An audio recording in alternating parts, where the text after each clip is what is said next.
ما شاء الله ولا حول ولا قوة إلا بالله العلي العظيم. حسبنا الله ونعم الوكيل، نعم المولى ونعم النصير. أعوذ بالله السميع العليم من الشيطان اللعين الرجيم. بسم الله الرحمن الرحيم. الحمد لله الذي جازي كل صانع ورايش كل قانع وراحم كل ضارع ومنزل المنافع والكتاب الجامع بالنور الساطع، وهو للدعوات سامع وللقربات دافع وللدرجات رافع وللجبابرة قامع، فلا إله غيره ولا شيء يعدله، ليس كمثله شيء وهو السميع البصير اللطيف الخبير، وهو على كل شيء قدير. والصلاة والسلام والتحية والإكرام على السيد الأنام الذي سمي في السماء أحمد وفي الأرض أبي القاسم محمد،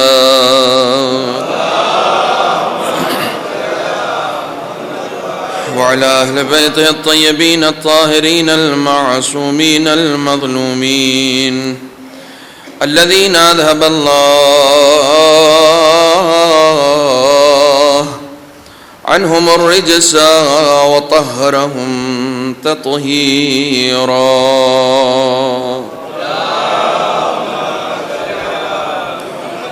ولعنة الدائمة الباقية على أعدائهم وغاصبي حقوقهم ومنكري فضائلهم أجمعين.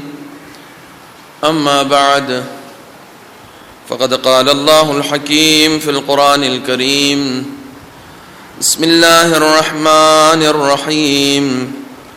وما أمروا إلا ليعبدوا الله مخلصين له الدين حنفاء ويقيموا الصلاة ويؤتوا الزكاة وذلك دين القيمة.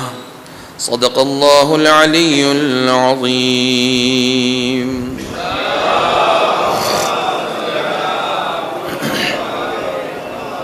تماشا ایک مرتبہ سورہ حمد اور 3 مرتبہ سورہ اخلاص کے لیے ابو الحسن مرحوم سروری بانو مرحومہ عمران علی آمنہ بانو مرحوم حاجی رمضان علی مرحوم حاجی رفیق حسین مرحوم حاجی مہدی حسن مرحوم حسن عسکری کربلائی مرحومہ امام باندی مرحومہ سکینہ بانو اور جملہ مومنین و مومنات.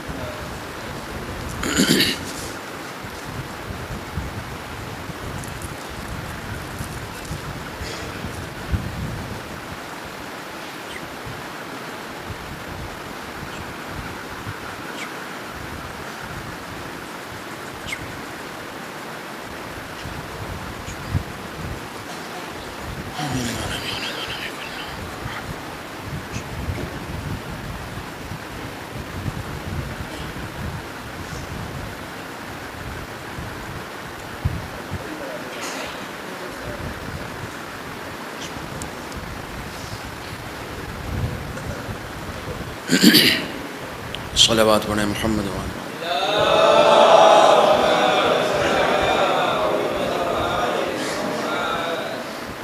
شب جمعہ ہے، شب مغفرت ہے، شب مناجات و دعا ہے، شب استغفار ہے. خاص طور پر اس شب میں مومنین کی ارواحیں اپنے بچوں کی طرف نظر لگائے ہوتی ہیں اور وہ بھی ہدایہ کی منتظر ہوتی ہیں تحائف کی منتظر ہوتی ہیں، اور آقا نجفی قوچانی نے یہ لکھا ہے کہ یہی روحیں مختلف شکلیں اختیار کر کے اپنے بچوں کے دیدار کے لیے بھی آتی ہیں، لہٰذا دنیا کی رنگینیاں یا یہ دنیا کی حیات کہیں ایسا نہ ہو کہ ہمارے بزرگوں کو بھولنے کا سبب بن جائے۔ چنانچہ متعدد روایات میں یہ آیا ہے کہ اپنے بزرگوں کو اپنی دعاؤں میں اور اپنی قرآن خوانیوں میں، اپنی مجلسوں میں ہمیشہ یاد رکھو۔ خداوند عالم ہمارے تمام مرحومین کو، اور بالخصوص جعفر آباد اور جلال پور اور قرب و جوار کے تمام مومنین و مومنات جو اس دنیا سے گزر چکے ہیں، ان کی مغفرت فرمائے، ان کے درجات کو بلند فرمائے، اور انہیں جوار معصومین میں جگہ عنایت فرمائے۔ اور یہ مجلسیں جس کا چوتھا حصہ آج آپ کی خدمت میں پیش کیا جا رہا ہے، اس کا ثواب ان تمام مرحومینوں مرحومات کی روح کو ایصال ہو جو جلال پور کی ہیں، جعفر آباد کی ہیں، یا اس سے قرب و جوار میں جہاں جہاں بھی جتنے لوگوں نے اس میں شرکت کی ہے، اس میں پارٹیسپیٹ کیا ہے، اس میں حصہ لیا ہے، چاہے جس حیثیت سے حصہ لیا ہو، ان کے بزرگوں کی روح کو انشاءاللہ خداوند عالم ایصال فرمائے، تاکہ وہ دعا کریں ہمارے حق میں۔ رسول خدا صلی اللہ علیہ وآلہ وسلم کے پاس جب ایک شخص گیا اور اپنی دعا کی عدم قبولیت کی شکایت کی، تو آپ نے کہا کہ اپنی ماں سے کہو کہ وہ تمہارے حق میں دعا کرے۔ تو اس نے کہا کہ یا رسول اللہ، میری ماں اس دنیا سے گزر چکی ہے۔ تو کہا اس ماں کی قبر کہاں ہے؟ کہا اس کی قبر ہمارے ہی محلے کے قبرستان میں ہے۔ کہا جب دعا کرنا ہو اپنے حق میں تو ماں کی قبر پہ جا کے دعا کرو۔ تم ماں کی قبر پہ دعا کرو گے، تمہاری ماں کی روح آمین کہے گی، اور جب ماں کی روح آمین کہتی ہے تو خدا کو قبول کرنے میں، قبول نہ کرنے میں شرمندگی محسوس ہوتی ہے، پھر خدا قبول کرتا ہے۔ ایک دوسری روایت ہے، علامہ میر جہانی نے بکاء الحسین میں لکھا ہے، بہت اہم روایت پڑھ رہا ہوں، بہت کم جگہ پڑھتا ہوں، ظاہر ہے یعنی کئی مجلسوں کا سفر آپ کے ساتھ کر چکا ہوں اس لیے پڑھ رہا ہوں، بہت اہم روایت ہے۔ علامہ میر جہانی نے، ان کی کتاب ہے بکاء الحسین، اور ایک کتاب ایران کلچر ہاؤس سے چھپی ہے، اس کا نام ہے حقیقی عزادار۔ ہمارے دوست ہیں، انہوں نے اس کا ترجمہ کیا ہے، اردو زبان میں ہے۔ انہوں نے بھی اس واقعے کو علامہ میر جہانی سے اپنی کتاب میں نقل کیا۔ فرماتے ہیں کہ ایک شخص چھٹے امام کی خدمت میں، امام جعفر صادق علیہ السلام کی خدمت میں حاضر ہوا، اور اس نے اپنے والدین کے سے عاق ہونے کی شکایت کی کہ میرے دیکھیے آپ کہاں پر بیٹھے ہیں، اس عظمت کو سمجھیں، کہاں بیٹھے ہیں آپ۔ عاق ہونے کی شکایت کی کہ میرے والدین نے مجھے عاق کر دیا ہے۔ تو امام بہت برہم ہوئے، کہا تجھے شرم نہیں آتی، ماں باپ سے عاق ہونے کے بعد ہمارے پاس آیا ہے؟ جو ماں باپ کا وفادار نہیں ہوتا وہ امام کا بھی وفادار نہیں ہوتا، پہلے اپنے ماں باپ سے وفاداری کر۔ تو کہا آقا اب شرمندہ ہوں، کہا فوراً جا کے معافی مانگ، اگر شرمندہ ہے تو میرے پاس کیوں آیا، ماں باپ سے جا کر معافی مانگ۔ تو اس نے کہا میرے ماں باپ اس دنیا سے گزر چکے ہیں، لیکن اب احساس ہو رہا ہے شرمندگی کا، میں کیا کروں۔ ظاہر سی بات ہے وہ دنیا کے اور در ہوں گے جہاں سے جانے کے بعد کوئی مایوس لوٹ جائے، اہل بیت کے دروازے پر جانے والا کبھی مایوس نہیں لوٹتا۔ امام نے اسے ایک طریقہ کار بتایا، ایک طریقہ کار بتایا۔ امام نے فرمایا کہ اب تیرے پاس صرف ایک راستہ بچا ہے، ویسے تو اگر تو نے معافی نہیں مانگی ہے تو بہت مشکل ہے کہ کوئی ماں باپ کا عاق کیا ہوا ہو اور اس کی مغفرت ہو جائے، لیکن ایک راستہ ہے، ایک راستہ بچا ہوا ہے۔ جہاں کہیں بھی میرے جد کی مجلس برپا ہو، میرے جد کا ذکر ہو، ان کا ذکر مصیبت بیان ہو، تو اس مجلس میں جا میرے جد پر گریہ کر، میرے جد حسین پر گریہ کر کہا، اور اس کے بعد اپنے ماں باپ کے حق میں وہاں دعا کر، میرے جد پر گریہ کر، اپنے ماں باپ کے حق میں دعا کر۔ اللہ اکبر! جانے والا صحیح معنوں میں قلب کی گہرائیوں کے ساتھ شرمندہ تھا، فوراً پوچھتا ہے مولا اس سے ہوگا کیا؟ کہا جب تو میرے جد کی مجلس میں گریہ کرے گا، ان کی مصیبتوں پر گریہ کرے گا، تو میری جدہ فاطمہ زہرا تیری ماں کے پاس جائیں گی اور جا کر ان سے یہ کہیں گی میرے بیٹے پر گریہ کر رہا ہے، اسے معاف کر دو۔ میرے جد مولائے کائنات تیرے باپ کے پاس جائیں گے اور اس سے یہ سفارش کریں گے کہ یہ میرے بچے پر گریہ کر رہا ہے، لہٰذا اسے معاف کر دو۔ تو وہ سفارش کریں گے تو انشاءاللہ تیرا گناہ معاف ہو سکتا ہے۔ یہ بڑی عظیم جگہ ہے۔ آج عظیم جگہ بھی آپ بیٹھے ہوئے ہیں، مکان کے اعتبار سے بھی عظیم ہے، زمان کے اعتبار سے بھی عظیم ہے۔ مکان مجلس حسین ہے، زمان شب جمعہ ہے۔ جب یوسف کے بھائیوں کے اندر احساس شرمندگی ہوا تو وہ گئے اور جانے کے بعد یعقوب سے کہا کہ بابا ہم سے غلطی ہو گئی ہے، قرآن پڑھ رہا ہوں، بابا ہم سے غلطی ہو گئی ہے، اب ہم معافی مانگنا چاہتے ہیں، آپ میرے لیے استغفار کریں۔ قرآن نے جناب یعقوب کی لفظیں نقل کی ہیں، ٹھیک ہے تم اگر شرمندہ ہو گئے ہو، سوف استغفر، ہو سکتا ہے آنے والے وقت میں تمہارے لیے استغفار کروں۔ یہ نہیں کہا کہ میں بھی، یا آپ نبی خدا سے کہیے کہ بچے آئے ہیں معافی مانگنے، آپ ان کے لیے استغفار کر دیجئے۔ انہوں نے کہا نہیں، آنے والے وقت میں استغفار کروں گا۔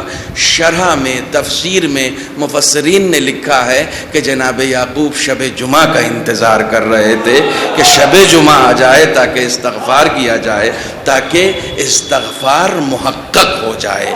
یہ شب دعا کی قبولیت کی شب ہے، اور اس شب میں بہترین عمل محمد و آل محمد پر درود ہے۔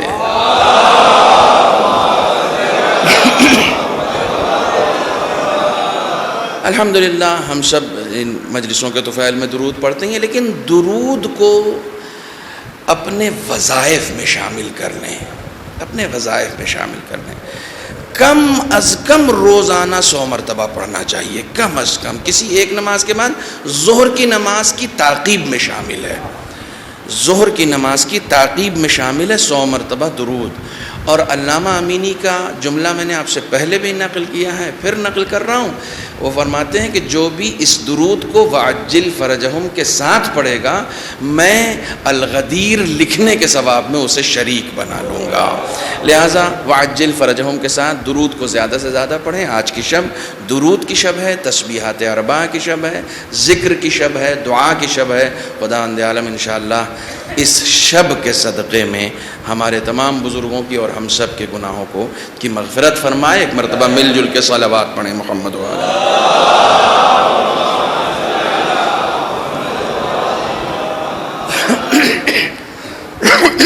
ایک مرتبہ اور صلوات پڑھیں محمد۔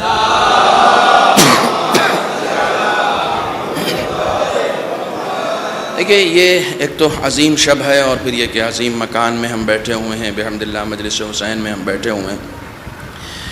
ریان ابن شبیب امام رضا علیہ السلام کے خاص صحابیوں میں،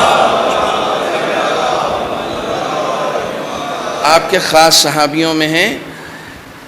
مجلس کے حوالے سے، امام کی زیارت کے حوالے سے، اور اس کے بعد عاشورہ کے حوالے سے، امام حسین پر گریہ کے حوالے سے جو ایک بہت تفصیلی روایت آئی ہے، وہ سب ریان ابن شبیب سے، امام رضا سے آئی ہے۔ یہ بڑی تفصیلی روایت جو ہے وہ یہ آئی ہے۔ تقریباً امام حسین کی شہادت سے اور امام رضا علیہ السلام کے زمانے سے 150 سال کا فاصلہ ہے، تقریباً 150 سال کا فاصلہ ہے۔ اور اس میں جو روایتیں بیان کی ہیں، ریان کو جو طریقہ بتایا، ابھی میرے خیال میں شاید کمیل پڑھ رہے تھے غدیر، اور آپ ہی پڑھ رہے تھے نا غدیر کا اور عاشورہ کا، تو یہ غدیر اور عاشورہ کے حوالے سے بھی امام رضا علیہ الصلوۃ والسلام سے روایت آئی ہے کہ امام رضا علیہ الصلوۃ والسلام سے پوچھا گیا کہ مولا یہ عاشور کے دن آپ اتنا اہتمام کیوں کرتے ہیں؟ تو آپ نے فرمایا اس لیے کرتے ہیں کہ جیسے تم نے غدیر کو بلا دیا کہیں عاشورہ کو نہ بلا دو۔ یہ خاص روایتیں جو ہیں وہ آئی ہیں۔ ان روایتوں میں ایک جملہ آپ ہر زیارت میں پڑھتے ہیں، دیکھیے میں بندگی کی طرف آ رہا ہوں، ان روایتوں میں ایک جملہ آپ ہر زیارت میں پڑھتے ہیں اور تقریباً آپ کو یہ جملہ یاد ہوگا، یا لیتنی کنت معکم۔ یہ امام رضا علیہ الصلوۃ والسلام کا تعلیم دیا ہوا جملہ ہے کہ امام ریان سے کہتے ہیں کہ جب بھی میرے جد کو سلام کرو، میرے جد کا ذکر کرو، تو اس ذکر کے ساتھ ساتھ تمہاری کبھی خواہش ہوتی ہے کہ میرے جد کے ساتھ شہید ہو جاؤ؟ تمہاری خواہش ہوتی ہے کہ تم شہدائے کربلا میں تمہارا شمار ہو جائے؟ کہا بہت خواہش ہوتی ہے آقا، بہت خواہش ہوتی ہے۔ نامدار عباس کے خطیبانہ جملے نہیں ہیں، امام کی روایت نقل کر رہا ہوں آپ کے درمیان۔ کہا تمہاری خواہش نہیں ہوتی کہ تم امام کے ساتھیوں میں شمار ہو جاؤ، اصحاب کربلا میں شمار ہو؟ کہا میری بہت خواہش ہوتی ہے۔ کہا پھر زیارت میں ایسے کہا کرو، یا لیتنی کنت معکم، اے کاش ہم آپ کے ساتھ ہوتے۔ امکان ہے اس بات کا؟ 150 سال بعد بتا رہے ہیں، ہمارا زمانی فاصلہ اور زیادہ ہو گیا ہے، وہ تو 150 سال تھا، یہاں تو 1400 سال ہو گئے، 1350 سال ہو گئے، 1400 سال تقریباً ہونے جا رہے ہیں، یہاں اور فاصلہ ہے۔ لیکن امام نے اس بات سے انکار نہیں کیا ہے۔ دیکھیے آرزو دو طرح کی ہوتی ہے، ایک حقیقی آرزو ہوتی ہے اور ایک خیالی آرزو ہوتی ہے۔ خیالی آرزو پوری نہیں ہوتی ہے لیکن حقیقی آرزو پوری ہوتی ہے، اور امام کسی کو بھی خیالی آرزو کرنے کا حکم نہیں دے سکتا، حقیقی آرزو کرنے کا حکم دے گا۔ کیا نہیں خیال ہے، بس سوچ لو، ایسا نہ سوچنا کیا مطلب؟ امام حقیقت کی غمازی کرتا ہے، حقیقت کی نشاندہی کرتا ہے۔ آرزو کرو تو حقیقت میں ایسی آرزو کرو، کاش ہم آپ کے ساتھ ہوتے، کاش ہم آپ کے ساتھ شہید ہوتے۔ کہا مولا یہ آرزو کرنے کا مطلب کیا ہے؟ کہ یہ آرزو کرنے کا مطلب یہ ہے کہ میرے جد نے آواز بلند کی تھی، حل من ناصر کی، ہے کوئی جو میری نصرت کو آئے؟ کہا یہ آواز ابھی تک ہے، یہ ابھی تک زندہ آواز ہے، توجہ فرمائیے گا۔ کاش اس آواز کی حقیقت کو ہم سمجھ سکتے، ابھی تک ہم نے حل من کی تفسیر نہیں سمجھی ہے اور ہم سمجھ رہے ہیں ہم کربلا سمجھ گئے۔ حل من کی تفسیر ابھی ہمیں نہیں معلوم ہے، بہت توجہ رکھیے گا، میں عظیم منزل سے گزرنا چاہ رہا ہوں۔ شب عاشور کا منظر آپ کو یاد ہے؟ امام نے چراغ گل کیا تھا اور گل کر کے کیا کہا تھا؟ یہ لوگ میرے خون کے پیاسے ہیں، تم لوگ چلے جاؤ، تمہارا امتحان ہو گیا، تمہیں آزما لیا گیا، تمہیں یہ خوف ہے کہ تم جہنم میں چلے جاؤ گے تو میں جنت کا نوشتہ لکھ دوں؟ میں اپنی طرف سے پڑھ رہا ہوں، جنت کا نوشتہ میں ضمانت لیتا ہوں، میں سردار جوانان جنت ہوں۔ امام ضمانت لے رہے ہیں جنت کی۔ اللہ اکبر، حسین کے عاشق کو جنت بھی نہیں خرید سکتی۔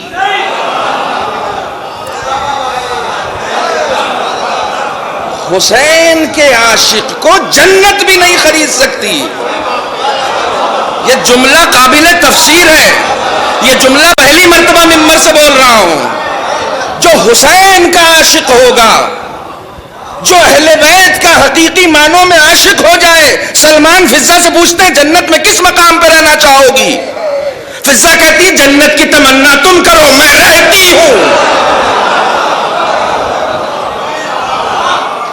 میری جنت فاطمہ ہے، میری جنت حسن ہے، میری جنت حسین ہے، میں جنت کی تمنا کیا کروں گی؟ امام دیکھیے ہمارے بہار کے ایک شاعر ہیں عزم گیابی، بڑا اچھا شعر کہا ہے، کہتے ہیں مقصد تھا کہ ہو جائے اجالوں کا تعارف، مقصد تھا کہ ہو جائے اجالوں کا تعارف، ورنہ کبھی شبیر اندھیرا نہیں کرتے.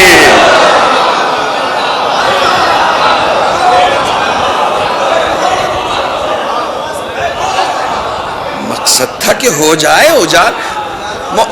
امام حسین دکھانا چاہ رہے تھے میرے پاس کتنے اجالے ہیں. ایک چراغ بجھایا تو 71 جل گئے. دیکھو تو صحیح کتنے اجالے ہیں میرے پاس. کوئی گیا نہیں گیا مجھے اس سے بحث نہیں ہے. میں ایک بڑی لطیف گفتگو لے کر آیا ہوں. کوئی گیا نہیں گیا مجھے اس سے کوئی بحث نہیں, کوئی سروکار نہیں ہے. لیکن امام نے یہ کہہ دیا تھا کہ مجھے نصرت کی ضرورت نہیں ہے. ہے نا ایسا؟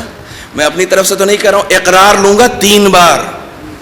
امام نے چراغ گل کیا, رخصت کیا, جاؤ تمہارا امتحان ہو چکا, مجھے نصرت کی ضرورت نہیں ہے. اگر نصرت کی ضرورت نہیں ہے, شب میں رخصت کر دیا تو دن میں حل من ناصر کیوں کہا؟ نہیں کربلا ابھی تک ہمیں سمجھ میں نہیں آئی. ابھی تک ہمیں کربلا سمجھ میں نہیں آئی. ہائے امام کی گفتگو میں تضاد ہو سکتا ہے. ارے ہما شما کی گفتگو میں تضاد ہوتا ہے, امام کی گفتگو میں تضاد نہیں ہوتا. سنو کربلا کیا ہے, سوچو کربلا کیا ہے. رات کہا جاؤ نصرت نہیں چاہیے. عشر عاشور آتے آتے کہتے ہے کوئی, مجھے مدد چاہیے. مولا مدد چاہیے تھی تو رات ناصر تھے, رخصت کیوں کر رہے تھے؟ نہیں چاہیے تھی تو اب کیوں بول رہے ہیں؟ اے کاش ہم امام کے کلام کو سمجھنے کی صلاحیت خود میں پیدا کریں. امام کے کلام کو سمجھنا کمال ہوتا ہے. توجہ فرمائیے گا. لیکن رات کی گفتگو اور دن کی گفتگو دونوں کے پلیسز میں فرق ہے, دونوں کے مکان میں فرق ہے. دیکھیے ایک جملہ بولوں گا, آپ کو میرے ساتھ چلنا پڑے گا. رات جب رخصت کر رہے تھے تو گفتگو اپنوں میں تھی. دن میں جب نصرت طلب کر رہے ہیں تو گفتگو غیروں میں ہے. مولا دیکھنا کیا چاہ رہے ہیں؟ بھائی دیکھنا یہ ہے کہ یہاں رخصت اس لیے کر رہے ہیں کہ اپنوں میں کوئی غیر نہ ہو. بھائی اب اس سے زیادہ کھول کے نہیں بیان کر سکتا. یہاں رخصت اس لیے کر رہے ہیں کہ اپنوں میں کوئی غیر نہ ہو. غیروں میں بلا اس لیے رہے ہیں کہ غیروں میں کوئی اپنا نہ ہو.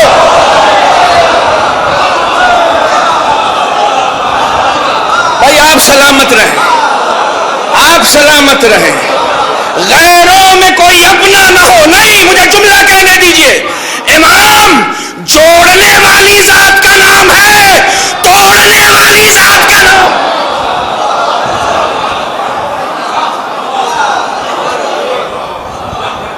تم منبر پہ آتے ہو, تم شعر پڑھتے ہو, تم ذاکری کرتے ہو, تم نظامت کرتے ہو, تم خطابت کرتے ہو, تمہارے پاس لباس ہے, تمہارے پاس لہجہ ہے, تمہارے پاس اردو ادب ہے, تمہارے پاس سخن ترازی ہے, تمہارے پاس زبان و بیان ہے, تمہارے پاس لٹریچر ہے.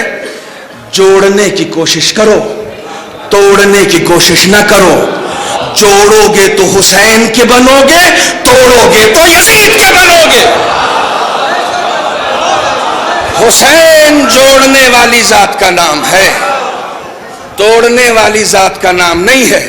پوری دنیا میں اتنے سارے مسلمان سب فرقوں میں بٹ گئے, اتحاد کا ایک ہی قوم نعرہ بلند کرتی ہے, اور کسی کو جیسے غرض نہیں, ایک ہی قوم نے حسین سے دین لیا ہے. تم نے توڑنے والوں سے دین لیا ہے, اس لیے افتراق کی بات کرتے ہو. ہم نے جوڑنے والے سے دین لیا ہے, اس لیے اتحاد کی بات کرتے ہیں. اس لیے ہم اتحاد کی بات کرتے ہیں. ہم دشمنوں کے ساتھ اتحاد نہیں کرتے. ہم دشمنوں کے، تمہارا اتحاد دشمنوں کے ساتھ ہو جاتا ہے، لیکن یاد رکھو جس نے اہل بیت کا دامن تھام لیا وہ دشمن کے آگے سرنگوں نہیں ہوتا، کیونکہ اہل بیت خدا پرستی سکھاتے ہیں، اہل بیت بندگی سکھاتے ہیں، اور کوئی خدا کی بندگی میں آ گیا نا تو پھر کسی کی بندگی میں نہیں جاتا، پھر کسی کی بندگی میں نہیں جاتا۔ وہ لاکھ دھمکیاں دیتا رہے، ناطقہ بند کر دیں گے، پابندیاں لگا دیں گے، تم آگے نہیں بڑھ پاؤ گے، تم ترقی نہیں کر پاؤ گے، بہت توجہ رکھیے گا، لاکھ دھمکیاں دیتا رہے، دھمکیوں کا اثر نہیں ہوتا۔ کیوں؟ اس لیے کہ بندگی ہے، اس لیے کہ خدا پرستی ہے، اس لیے کہ خدا توکلی ہے، خدا کے لیے، خدا کے لیے۔ دیکھیے خدا کے لیے اگر اتنی سی بات ہم سمجھ جائیں کہ خدا کے لیے جو کچھ بھی کر رہے ہو۔ امام خمینی نے سلمان رشدی کے قتل کا فتویٰ دیا،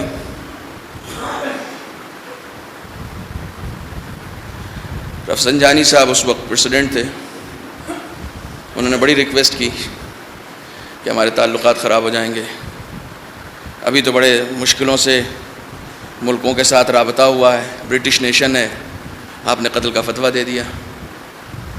امام خمینی نے کہا تو کیا ہو گیا؟ کہا ہو کیا گیا، وہ رشتے خراب ہو جائیں گے نا۔ تو امام خمینی نے کہا اس سے کیا ہوگا اگر رشتے خراب؟ کہا رشتے خراب ہوں گے، پابندیاں بڑھیں گی۔ کہا اس سے کیا ہوگا؟ اللہ اکبر! ایسا مطمئن شخص، ایسا مطمئن شخص، ایسا خدا پرست، میں موجودہ دور کی بات کر رہا ہوں، ایسا خدا پرست۔ کہا پابندیاں بڑھیں گی۔ کہا اس سے کیا ہوگا؟ کہا لوگ اپنے رشتے توڑ لیں گے، ہو سکتا ہے ایمبیسیز بند کر لیں، ہمارے یہاں سے اپنے اپنے سفارت خانے اٹھا لیں، واپس چلے جائیں۔ وہاں کو نے کہا اس سے کیا ہوگا؟ وہ بولتے گئے، یہ پوچھتے گئے کیا ہوگا، وہ تو بتاؤ مجھے، اس سے ہوگا کیا؟ کہا اس سے یہ ہوگا کہ ہمارے خلاف دشمنی بڑھے گی اور لوگ سب مل کے اکٹھے ہو کے ہم پر حملہ کریں گے۔ امام خمینی نے کہا اس سے کیا ہوگا؟ حملہ کریں گے تو کیا ہوگا یہ تو بتاؤ مجھے۔ کہا پھر ہوگا کیا؟ پھر ایران ہی نہیں رہے گا۔ کہا انقلاب ایران کو بچانے کے لیے نہیں لایا، اسلام کو بچانے کے لیے، خدا کے لیے، خدا کے لیے، خدا کے لیے، ایران بچانے کے لیے نہیں ہے۔ یہ جب دین ہی نہیں رہے گا تو ایران رہ کے کیا کرے گا؟ جب دین ہی نہیں رہے گا تو ہم رہ کے کیا کریں گے؟ یہ ایمان کو بچانے کے لیے ہے، یہ ایمان کو، یہ دین کو بچانے کے لیے۔ کوئی دین کے خلاف بولے، کوئی رسول کے خلاف بولے، کوئی قرآن کے خلاف بولے اور ہم اس پر خاموش ہو جائیں تو اسے بے دینی کہا جاتا ہے، دینداری نہیں کہا جاتا ہے۔ صلوات پڑھیں محمد و آل محمد۔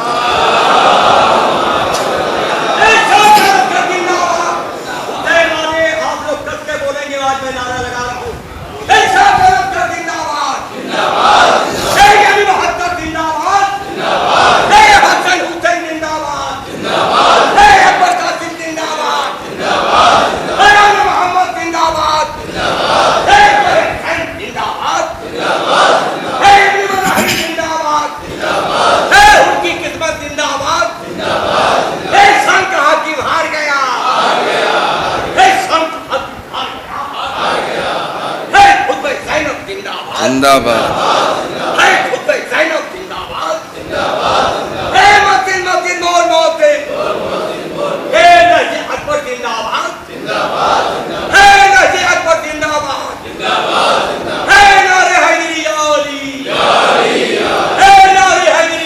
یا علی یا اللہم صلی علی محمد۔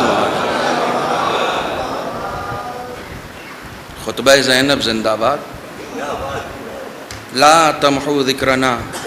ایک اکیلی خاتون ایک دربار میں کھڑے ہو کر اسیری کی حالت میں گئی ہے، مردوں میں کوئی نہیں ہے، ایک مرد ہے زنجیروں میں جکڑا ہوا ہے۔ جناب زینب کو افسوس یہ ہے کہ یزید کے دربار میں فضہ کے چاہنے والے مل جاتے ہیں، زینب کا چاہنے والا نہیں ملتا۔ اس جگہ پر کھڑے ہو کے خدا پرستی کی دلیل دیکھیے، بندگی دیکھیے، خدا پر اعتماد دیکھیے، یقین زینب کبریٰ دیکھیے۔ اس مقام پر کھڑے ہو کے یزید کی آنکھوں میں آنکھیں ڈال کے کہتی ہیں فقط قیدکا وسعسایکا وناسک جہدکا فواللہ لا تمحو ذکرنا. جتنی چالیں چلنی ہے چل لے, جتنا مکر و فریب کرنا ہے کر لے, جتنی طاقتیں استعمال کرنی ہے استعمال کر لے. زینب خدا کو گواہ بنا کر کہتی ہے تو ہمارے ذکر کو روک نہیں پائے گا.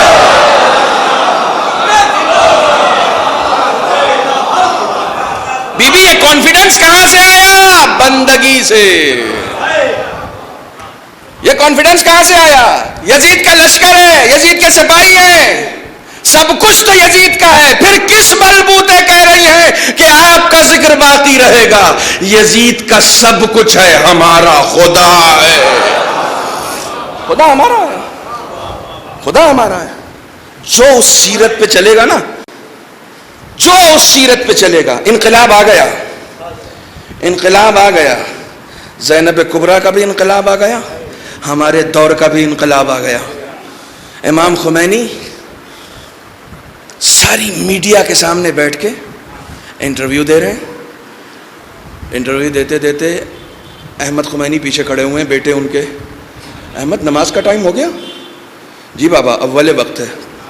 یہ ایکسکیوز می بھی نہیں کہا, سوری پھر ملتے ہیں, کھڑے ہو گئے. اب وہ سب سارے آپ لائیو ہیں, پوری دنیا آپ کو دیکھ رہی, کہاں جا رہے ہیں؟ کہا آپ سے بات کرنے کا ٹائم نہیں ہے, خدا سے بات کرنے کا ٹائم. بندگی, آپ سے بات کرنے کا ٹائم ختم ہو گیا, یہ خدا سے بات کرنے کا. لوگ دیکھا کریں, لوگوں سے میری صحت پہ کوئی اثر نہیں پڑتا ہے. میں خدا کے لیے اٹھ گئے. ایک آیت اللہ نقل کرتے ہیں, جب بیمار ہو گئے تھے امام خمینی, جب بیمار ہو گئے تھے, ہر وقت تھوڑی تھوڑی دیر پر غش جاری ہو جاتا تھا, نیند آ جاتی تھی, اتنے کمزور ہو گئے تھے, وینٹیلیٹر پر تھے, بڑے آخری حالات تھے, بالکل ہاسپٹل میں تھے. ایک آیت اللہ ملنے آئے, تھوڑی دیر بیٹھ, کہنے لگے کہ اگر میری آنکھ لگ جائے نا تو نماز کے وقت اٹھا دینا. بستر پر ہیں, بستر پر, کہنے میری آنکھ لگ جائے. اب کہنے لگے ان کو وہ لگا ہوا ہے, پائپ لگا ہوا ہے اور پانی چڑھ رہا ہے, اور اس حالت میں کہنے لگے دیکھا میں نے واقعی ان کی آنکھ لگ گئی ہے. تو کہنے لگے مجھے غیرت ہے, میں کیسے اٹھا دوں ان کو, یہ اس وقت آرام کر رہے ہیں, کیسے اٹھا دوں؟ نہیں اٹھایا میں نے. 10 منٹ بعد خود ان کی آنکھ کھل گئی. کہنے لگے نماز کا وقت, کہ بس 10 منٹ گزرا ہے. برہم ہو گئے. کہا میں نے اٹھانے کہا تھا. کہا حضور یہ کنڈیشن ایسی تھی آپ کی کہ میں نے سوچا آرام کر لیں. کہا آرام؟ میرا آرام نماز میں ہے. جب انسان بندگی کی اس پوزیشن پہ پہنچتا ہے نا, تو سپر پاور امریکہ سے کہتا ہے کہ یہ کوئی غلطی نہیں کر سکتا. امریکہ کوئی غلطی, یہ کانفیڈنس کہاں سے آیا؟ دین زینب کبریٰ سے لیا ہے, جینے کا ہنر زینب کبریٰ سے لیا. یہ کوئی غلطی نہیں کر سکتا. امریکہ ہیچ غلطی نمی تواند بکند, مشہور جملہ ہے امام خمینی کا. کوئی غلطی نہیں کر سکتا. اس زمانے کا یزید امریکہ تھا, تو انہوں نے امریکہ کو کہا. اس زمانے کا یزید اس کا غلام ہے. غلام کیا ہے تو وہ آقا ہی اس کا. یہ جو ویسٹرن کیپٹلزم ہے, جو پوری دنیا پر اس وقت حاوی ہونا چاہ رہا ہے, پوری دنیا پہ اس وقت حکومت کرنا چاہ رہا ہے, اس نے دھمکیاں دی کہ مٹا دیں گے, برباد کر دیں گے. اچھا 40 سال تو ہو گئے, بہت سارے مٹانے والے جتنے سپورٹر تھے سب مٹ گئے دھیرے دھیرے.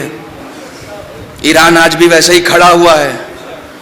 تو جو ان کا سرغنہ تھا, اس نے جو کہا مٹا دیں گے, تو اس نے ایک بات کہی تھی کہ 25 سال کے اندر اندر ایران کا وجود نہیں رہے گا. تو آیت اللہ خامنئی نے اس کے جواب میں کہا آنے والے 25 سال تک تو آپ خود نہیں رہو گے. اب وہ میں نے ایک جملہ کہا تھا شاید پہلی یا دوسری مجلس میں ولادیر پوتن کا, کہ یہ عجیب آدمی ہے, جو کہہ دیتا ہے وہ سچ ہو جاتا ہے.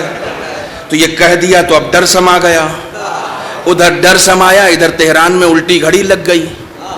25 سال کا وہ 1 گھنٹہ گزر گیا, 2 گھنٹہ گزر گیا, اب 5 سال گزر گئے. آپ کو بتا دوں صرف 20 ہی سال عمر بچی ہے.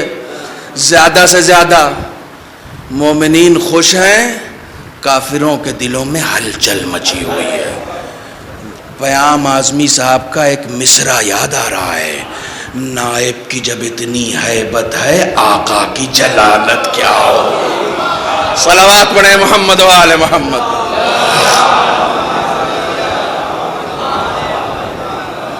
بلند مقام پہ پہنچنا ہے، تمہیں سرداری چاہیے، سرداری چاہیے، سرداری بندگی سے آتی ہے۔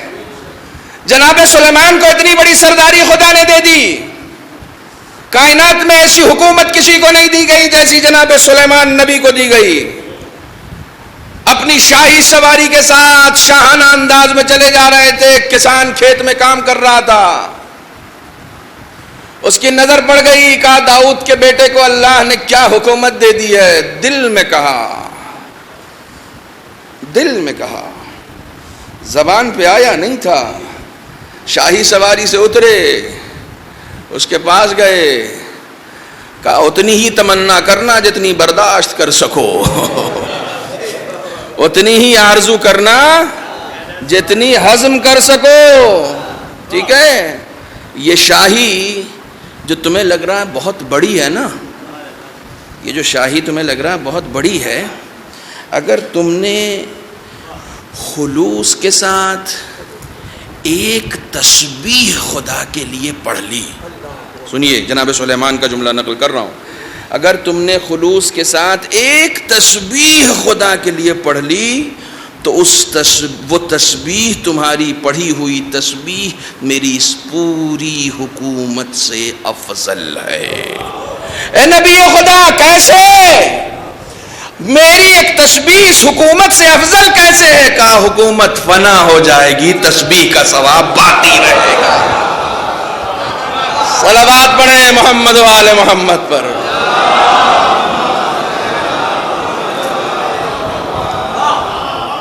قرآن کی آیت ہے، جو کچھ تمہارے پاس ہے وہ سب فنا ہو جائے گا، وما عند اللہ باق، اور جو خدا کے پاس ہے وہ باقی رہے گا۔ تو پھر جو تمہارے پاس ہے وہ اپنے پاس رکھتے کیوں؟ تمہیں مال چوری ہو جانے کا خطرہ ہوتا ہے تو کہاں رکھتے ہو؟ بینک میں، کہ وہاں سیف رہے گا۔ قرآن کہتا ہے جو خدا کے پاس ہے وہ باقی ہے، جو تمہارے پاس ہے جو فنا ہو جائے گا، تو اپنا والا وہاں کیوں نہیں رکھواتے؟ وہاں رکھوا دو، وہاں باقی رہے گا، وہاں ہمیشہ رہے گا، وہاں ہمیشہ رہے گا۔ اب اس میں خطابت تو تھی نہیں، لیکن پھر بھی آپ برداشت کر گئے، وہاں ہمیشہ باقی رہے گا۔ جناب ابوذر کے لیے رسول کے ایک صحابی کہتے ہیں کہ ایسا آدمی میں نے نہیں دیکھا، صبح صبح اس کے پاس ہزاروں دینار دیکھتا تھا، شام ہوتے ہوتے ختم ہو جاتا تھا۔ تو میں پوچھتا تھا ابوذر یہ تمہارے پاس اچھے خاصے پیسے رہتے ہیں، شام ہوتے ہوتے چلے کہاں جاتے ہیں؟ تو کہا کہ صندوق میں رکھ دیتا ہوں۔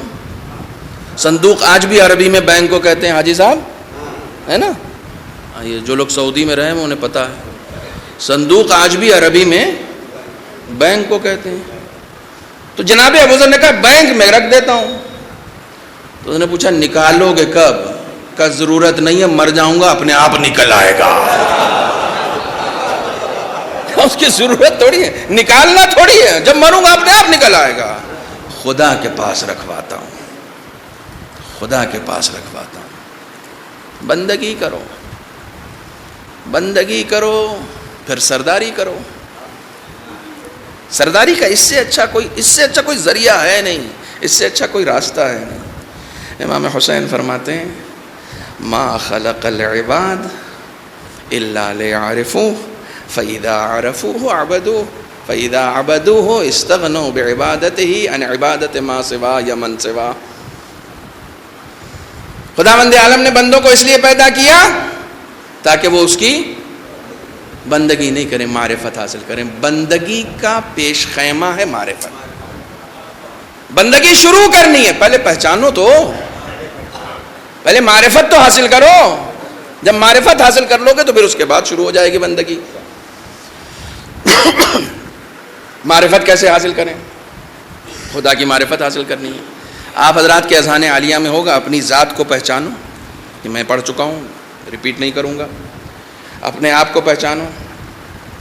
معرفت کے لیے ظاہر سی بات ہے کہ یہ پوری دنیا، میں ہمیشہ عرض کرتا ہوں کہ کتابیں پڑھنا ضروری نہیں ہے، صرف ایک کام شروع کر دے انسان، غور و فکر، بس غور و فکر کا آغاز کر دیں. صرف دن میں جو 24 گھنٹے ہوتے ہیں رات اور دن ملا کے، اس میں یہ ڈیسائیڈ کر لیں کہ 1 گھنٹہ میں صرف غور و فکر کروں گا بیٹھ کے اس کی کائنات میں. کئی مرتبہ ہم لوگ پوری تسبیح پڑھ جاتے ہیں، غور و فکر نہیں کرتے. پوری تسبیح کہاں سے شروع ہوتی ہے بھائی؟ بولو کہاں سے شروع ہوتی ہے تسبیح حضرت زہرا؟ اللہ اکبر سے. درمیانی ذکر کیا ہے؟ الحمدللہ. آخری ذکر کیا ہے؟ سبحان اللہ. اللہ تو سب میں ہے. میں غور کرا رہا ہوں، تھوڑا سا غور و فکر کرا رہا ہوں. اللہ سب میں ہے. ایک تسبیح پڑھنے کا مطلب 100 مرتبہ اللہ اللہ کرنا. میں غور کرا رہا ہوں صرف. ایک تسبیح پڑھنے کا مطلب 100 مرتبہ، 34 مرتبہ اس کی کبریائی کا قصیدہ، 33 مرتبہ اس کی حمد و ثنا، 33 مرتبہ اس کی بے نیازی کا اعلان. پالنے والے تو منزہ ہے، تو پاکیزہ ہے، ساری غلطیاں میری ہیں. سبحان اللہ کیا کہتا ہے؟ سبحان اللہ یہی تو کہتا ہے نا کہ پالنے والے تو منزہ ہے، خامیاں تیری طرف سے نہیں ہوتی، خامیاں الحمدللہ. پالنے والے میں بڑا ناشکرا ہوں، تو نے بڑی نعمتیں دے رکھی ہیں، میں ہمیشہ ان چیزوں پر غور کرتا ہوں جو نہیں ہیں، جو تو نے دے رکھی ہوں اس پہ کبھی شکر نہیں کرتا. الحمدللہ ہم سے یہ کہتا ہے. اللہ اکبر. کبھی یوٹیوب پہ جا کے زوم ان اور زوم آؤٹ کی کوئی ویڈیو دیکھ لیجئے گا، ایک ذرے سے شروع کر کے پوری کائنات دکھا دیتے ہیں، یونیورس دکھا دیتے ہیں. ٹھیک ہے. اللہ اکبر. کیسی کبریائی ہے اس کی، کیسی کبریائی ہے. کبھی آج کل تو یوٹیوب بہت آسان چیز ہو گئی ہے. ایک مچھر کے اندر کتنے گن پائے جاتے ہیں یوٹیوب سے پوچھ لو کہ خدا بند عالم نے اسے کتنی تلواریں دے کے پیدا کیا ہے. ایک بار جب وہ کاٹتا ہے تو 4 تو وہ تلوار ایسے گڑاتا ہے اور اس کے اندر سے ایک ریز نکلتی ہے جو اس حصے کو سن کرتی ہے، تاکہ جب وہ بیٹھے تو کسی کو پتہ نہیں چلے. جب خون چوس لیتا ہے تب اس کو احساس ہوتا ہے کہ اچھا کام ہو گیا، کیونکہ اس کے اندر یہ صلاحیت خدا نے دی ہے. اللہ اکبر. قرآن بار بار کہتا افلا ينظرون الى الابل كيف خلقت. ارے اونٹ کو کیوں نہیں دیکھتے میں نے کیسا بنایا ہے؟ اونٹ دیکھو، جانور دیکھو، مچھر دیکھو، اپنے آپ کو دیکھو، غور تو کرو. تم غور کیوں نہیں کرتے؟ افلا يتدبرون. تدبیر کیوں نہیں کرتے؟ غور و فکر. قرآن نے 10 جگہ دعوت فکر دی ہے کہ غور کیوں نہیں کرتے، غور کیوں نہیں کرتے. هل ترى من فطور. میری کائنات میں کوئی عیب ہے؟ خدا دعوت دے رہا ہے. هل ترى من فطور. کہیں پر تمہیں کوئی عیب نظر آیا میری کائنات میں؟ جب اس کی بنائی ہوئی کائنات بے عیب ہے تو وہ خود ذات کیسی بے عیب ہوگی، اور جسے اس نے خاص طور پر بنایا ہے وہ لوگ کتنے بے عیب ہوں گے. غور کیوں نہیں کرتے؟ غور کیوں نہیں کرتے؟ ایک تسبیح ہم پڑھتے ہیں، آج سے تسبیح تو سدھر جائے گی پکا. نماز ختم ہوئی، یہ جو نماز کے بعد 3 مرتبہ اللہ اکبر ہے نا، یہ والی اللہ اکبر ختم نہیں ہوتی کہ یہ والی شروع ہو جاتی ہے، اور اس کے بعد پھر اللہ اکبر ٹھیک سے ابھی سانس بھی نہیں لیتی ہے کہ الحمدللہ شروع ہو جاتی ہے. مشکل سے 1 منٹ بھی نہیں لگتا. بھائی صاحب کیا کر رہے ہو؟ تسبیح پڑھ رہے ہیں. اچھا کیا پڑھ رہے ہو؟ کیا پڑھ رہے ہو؟ کبھی غور کیوں نہیں کرتے؟ جب تم اللہ اکبر بغیر غور کے پڑھو گے اور جب غور کر کے پڑھو گے تو تمہیں خود مزہ آئے گا. اللہ اکبر. پالنے والے تیری کبریائی عظیم ہے. اللہ اکبر. اللہ. آج سے 4 منٹ لگانا تسبیح میں، کم سے کم 3 منٹ، زیادہ سے زیادہ 4 منٹ، بس 4 منٹ، بس 4 منٹ لگانا. اللہ اکبر، اللہ اکبر، اللہ اکبر. جب تم اللہ اکبر ایسے کہو گے نا تو فرشتہ دکھا رہے یہ دیکھو یہ خدا کی کبریائی کا قصیدہ پڑھ رہا ہے. جب تم ایسے ذکر کرتے ہو کہ خود تمہیں بھی نہیں پتہ چلتا تو انہیں کیا پتہ چلے گا؟ تمہیں تو پتہ چلے نا کہ تم کیا کر رہے ہو. تمہیں تو پتہ چلے کہ تم کیا کر رہے ہو. تمہیں پتہ نہیں چل رہا، تم سوچ رہے ہو کہ لکھ دیا جائے. تو جیسا بھیجا ہے ویسے ہی لکھا جائے گا، ویسے ہی لکھا جائے گا. غور و فکر کے ساتھ ایک تسبیح پڑھو تو غور و فکر کے ساتھ. میں اب اور بتاتا ہوں آپ کو، اور بتاتا ہوں. نماز پڑھ لی، نماز پڑھ کے بہت سارے لوگ امام حسین کو سلام کرتے ہیں. سلام تبرکاتہ، آخر میں تو ٹھیک سے نکلتا ہے. اس کے بعد اس سے پہلے کیا کہا؟ ٹھیک ہے آپ مسکرا رہے ہیں، آپ ہنس رہے ہیں، مگر مقام تو رونے کا ہے. امام حسین کو سلام کر رہے ہیں ہم، امام حسین کو سلام کر رہے ہیں نماز کے بعد. مولا حسین آپ نے اس نماز کو بچایا، آپ پر سلام. کیسے سلام کر رہے ہو؟ ایسے سلام اپنے گھر کے بڑوں کو کرو گے تو وہ ٹوک دیں گے. سلام کرنے کا ادب بھی نہیں معلوم. اپنے بڑوں کو سلام ایسے کرو گے تو انہیں ہضم نہیں ہوگا. حسین کو سلام کر رہے ہو اور امید یہ رکھتے ہو کہ مولا جواب دیں گے، مولا جواب دیں گے. 80 سال پرانی بات ہے. ایران کے ایک عارف کربلا زیارت کے لیے جا رہے تھے. بیابانوں سے، کھیت کھلیانوں سے گزرتے ہوئے، ٹھیک ہے، جا رہے تھے کربلا، پیدل جا رہے تھے. راستے میں ایک چرواہا نظر آیا، لہیم شہیم سا نوجوان. تو اس نے دیکھا مول صاحب جا رہے ہیں. کہا مول صاحب کہاں؟ تو نے کہا اب اس چرواہے کو میں زیارت کے آداب کیا بتاؤں کہ میں کہاں جا رہا ہوں. کہنے کے ذرا سادے لفظوں میں کہہ دیا حسین کو سلام کرنے جا رہے ہیں. تو پلٹ کے پوچھتا ہے جواب ملتا ہے؟ کہنے لگے اوہو، میں تو سمجھ رہا تھا کہ اسے کیا سمجھاؤں گا آداب زیارت، یہ تو مجھ سے آگے نکلا کہ جواب ملتا ہے یا نہیں ملتا. کہنے لگے لگتا ہے آدمی ہے یہ. آگے بڑھے، اس کی طرف گئے. کہنے لگے امام حسین کو جانتے ہو؟ کہا کیوں نہیں جانتے. کہا زیارت کرتے ہو؟ کہا کیوں نہیں کرتے. کہا سلام کرتے ہو؟ تو کہا کرتے ہیں. کہا جواب ملتا ہے؟ کہا جواب نہ دیں تو سلام کرنا چھوڑ دوں. نوجوان، تم لباس اور وضع اور قطع اور چرواہا گیری دیکھ کے طے کرو گے. وہاں بندگی سے رشتہ جڑتا ہے، مقام و منصب سے رشتہ نہیں جڑتا. تم کیا دیکھ کر طے کرنا چاہ رہے ہو؟ کہا جواب نہ آئے تو سلام کرنا چھوڑ دوں. تو انہوں نے کہا اچھا اتنا کانفیڈنس. کہا سلام کر کے دکھاؤ. کہتے ہیں میں نے دیکھا کہ کربلا کا رخ کیا، سینے پہ ہاتھ رکھا، کہتا السلام علیکہ یا ابا عبداللہ. بس یہ ابا عبداللہ کا اس کا جملہ مکمل ہونا تھا. پوری فضا میں جواب گونجا، پوری فضا میں اس کا جواب آیا. کہنے لگے میرے پاؤں میں لرزہ آ گیا، میں خود کو عارف سمجھ رہا ہوں، میں خود کو عارف سمجھ رہا ہوں. تو کہنے لگے کوہنی مار کے مجھ سے کہنے لگا اب آپ کیجئے. میں نے تو کر دیا، اب آپ کیجئے. کہنے لگے سلام سے پہلے توسل کیا کہ آقا لاج رکھ لیجئے گا. تو وہ جواب لاج رکھنے والا ہی آیا. جس شان و شوکت کے ساتھ اس کا جواب آیا تھا اس شان و شوکت کے ساتھ میرا جواب آیا. بس لاج رکھنے والا. وہ لاج تو رکھ لیتے ہیں نا. رابطہ.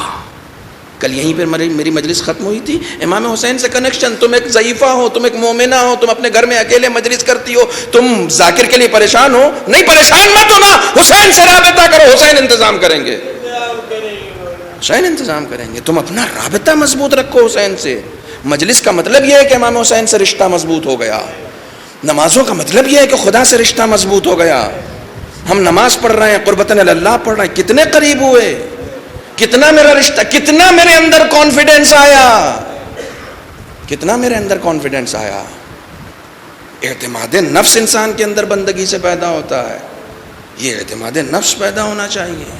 اعتماد نفس امام حسین سے رشتے کی بنیاد پر پیدا ہوتا ہے. امام حسین سے ریلیشن کی بنیاد پر یہ اعتماد نفس پیدا ہونا چاہیے. ٹھیک ہے، ہمارا مقام یہ نہیں ہے، ہمارا مرتبہ یہ نہیں ہے کہ ہم براہ راست حسین سے رابطہ کریں. ہم حسین کے غلاموں سے تو رابطہ کر سکتے ہیں، ہم حر سے تو رابطہ کر سکتے ہیں، ہم حبیب کے قدموں میں تو جا کے گر سکتے ہیں، ہم ان سے تو توسل کر سکتے ہیں. ہم نے کیا کیا ہے؟ ہم نے کیا کیا ہے؟ میں ایک بات صرف عرض کر رہا ہوں دوستو، یہ باتیں یاد رکھیے گا، زندگی کا حصہ بنائیے گا. دو چیزیں ہیں. ایک واعظ مسجد میں گئے تھے، کہیں سے گزر ہو رہا تھا تو مسجد میں دیکھا نماز کا وقت ہو گیا تو وہاں پہنچ گئے. سب لوگ پہچانتے تھے ان کو، بڑے عالم دین تھے. نماز کے بعد ان سے اصرار کیا کہ آپ 2 جملے نصیحت کے کہہ دیں. کھڑے ہوئے بسم اللہ الرحمن الرحیم کا 2 ہی جملہ کہا آج رات میں جو رات بھر زندہ رہ کے صبح کی نماز پڑھے گا وہ کھڑا ہو جائے. کوئی نہیں کھڑا ہوا.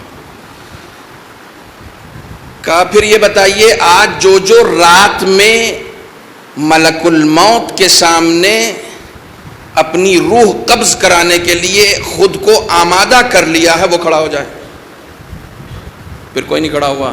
کہنے لگے کمال ہے، صبح تک زندگی کا یقین بھی نہیں ہے اور موت کے لیے تیاری بھی نہیں ہے، اور آپ مجھ سے کہتے ہیں واعظ و نصیحت کیجئے. میں کیا واعظ و نصیحت کروں گا؟ سب سے بڑا واعظ یہ ہے کہ اگر موت کا یقین ہے، زندگی کا یقین نہیں ہے کہ یہ زندگی کب ختم ہو جائے کچھ پتہ نہیں ہے، تو پھر آمادہ کیوں نہیں ہو خدا کے پاس جانے کے لیے؟ ظاہر آیت اللہ انصاری سے یا کسی دوسرے عالم سے کسی نے پوچھا تھا کہ اگر آپ کو معلوم ہو جائے کہ اگلے ہفتے آپ کی موت ہے تو آپ کیا کریں گے؟ کہا کچھ نہیں کریں گے، جیسے جی رہے ہیں ویسے جیئیں گے. کہنے لگے کیا مطلب آپ موت کی تیاری نہیں کریں گے؟ کہا جب سے شعور آیا ہے موت ہی کی تیاری کر رہے ہیں، موت ہی کے لیے تیار ہو رہے ہیں، اس کے علاوہ اور کر کیا رہے ہیں؟ موت یعنی لقائے پروردگار، موت یعنی خدا کی بارگاہ میں حاضری. ہمیں وہیں تو جانا ہے، ہمیں وہیں تو جانا ہے. رسول خدا کے پاس ایک شخص آیا، آنے کے بعد خوب تعریف و توصیف، فلاں محلے میں میرے ایک صاحب رہتے ہیں، بڑے بااخلاق اور بہت صاحب بڑے دانی آدمی ہیں، اور فلانا ایڈم کا تمام اوصاف کی ان کی تعریف ہو رہی ہے، ہر چیز کی تعریف ہو رہی ہے. رسول خدا نے کہا کہ کبھی قیامت اور موت اور ان سب کا تذکرہ کرتا؟ کہا نہیں، اس طرح کی باتیں تو کبھی سنی نہیں ہے. کہا پھر تمہاری نظر میں اچھا ہوگا، میری نظر میں اچھا نہیں ہے. میری نظر میں اچھا وہ جو موت کی بات کرے، میری نظر میں اچھا وہ جو قیامت کی بات کرے، میری نظر میں اچھا وہ ہے جو خدا سے ملنے کی بات کرے. ہم آئے ہی اس لیے ہیں، ہم آئے اس لیے. ہم دیکھیے 2 چیزیں ہیں. وقت تو ہو گیا میرا، 1 گھنٹہ تو پورا ہو ہی گیا تقریباً، ٹھیک ہے، لیکن آپ سن رہے ہیں اس لیے سنا رہا ہوں. ایک صلوات پڑھیں محمد و آل محمد.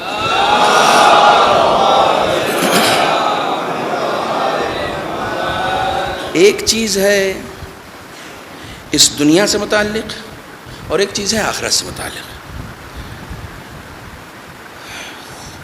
ایک چیز جس کے لیے تقریباً ہم سب پریشان ہیں، سب کے سب پریشان ہیں، انکلوڈنگ می. میں اپنے آپ کو کہہ رہا ہوں، میں آپ کو نہیں کہہ رہا ہوں، سب کے سب پریشان ہیں. وہ کیا ہے؟ کون سا معاملہ ہے؟ رزق. ہم سب پریشان، پڑھیں گے، لکھیں گے، دکان کھولیں گے، یہ کریں گے، محنت کریں گے، ساری تگو دو صرف اس کے لیے ہے. محنت اس کے لیے ہو رہی ہے جس کی ذمہ داری خدا نے لے رکھی ہے. اس کے لیے ہم محنت کر رہے ہیں، اس کے لیے ہم بھاگ دوڑ کر رہے ہیں، اس کے لیے ہم پسینہ بہانے. اس کی ذمہ داری خدا نے لے رکھی ہے کہ میں نے پیدا کیا تو میں تو رزق دوں گا ہی نا. رزق دینا میرا کام ہے، میں نے پیدا کیا، میں ہی رزق دوں گا، میرے علاوہ کوئی نہیں دے گا.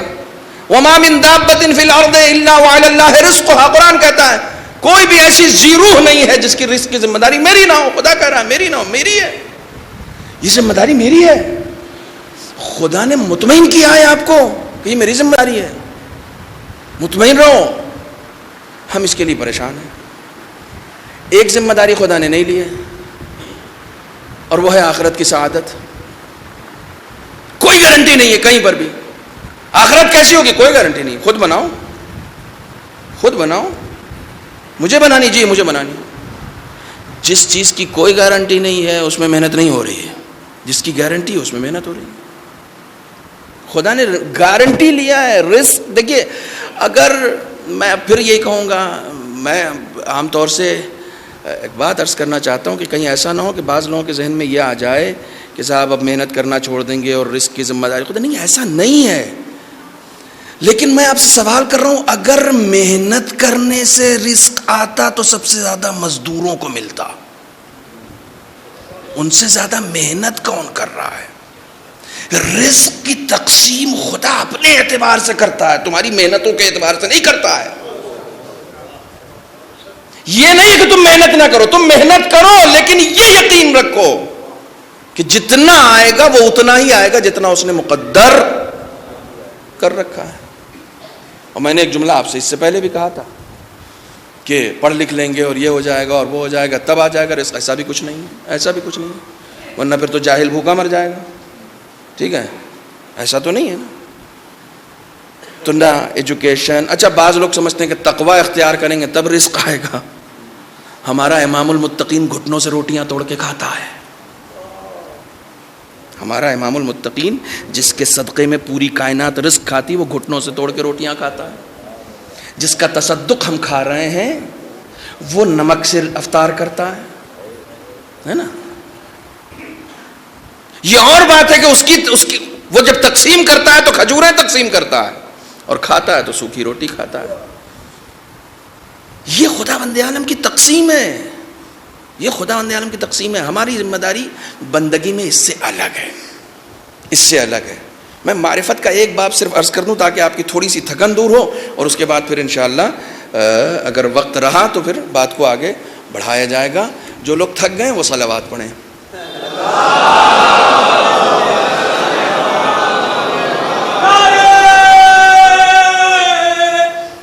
حیدری اللہم صلی اللہ علیہ وسلم۔ دیکھیے بزرگ ہو کے کئی بار نعرہ لگا چکے ہیں، نوجوانوں کو تھوڑا سا ان سے سبق لینا چاہیے۔ ویسے ایک صلوات پڑھیں محمد و آل محمد۔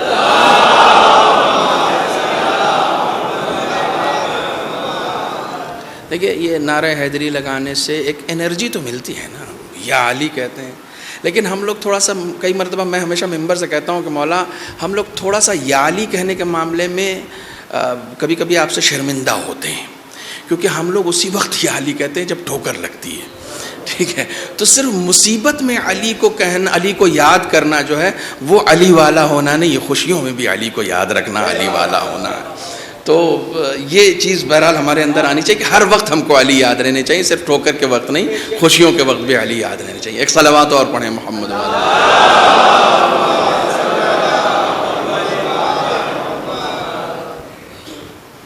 مولا کائنات سے میں معرفت کی بات کر رہا تھا۔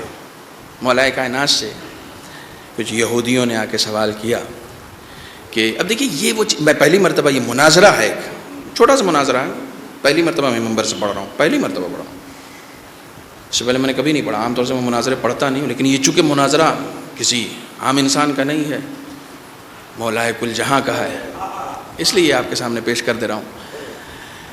میرے مزاج میں نہیں ہے یہ چیزیں۔ کچھ یہودیوں نے آ کے سوال کیا کہ آپ کا خدا کب آیا؟ یہ معرفت ہے، یہ خدا نے پیدا اس لیے کیا تاکہ ہم اس کو پہچانیں۔ آپ کا خدا کب آیا، کس زمانے میں آیا؟ تو مولا نے جواب دیا کہ یہ کب بھی اس کے بعد آیا ہے، کب اس سے ہے۔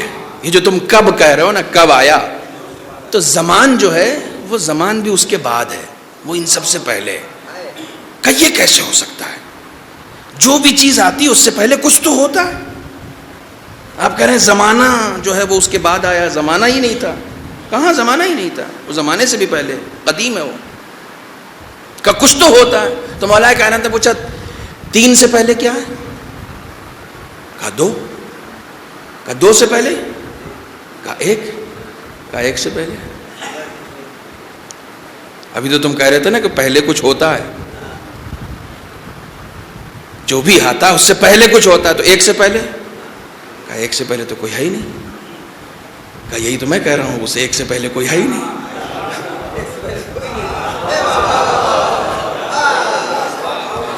تمہارے ایک سے پہلے کوئی نہیں ہے تو اس واحد و احد سے پہلے کوئی کیسے ہو سکتا ہے؟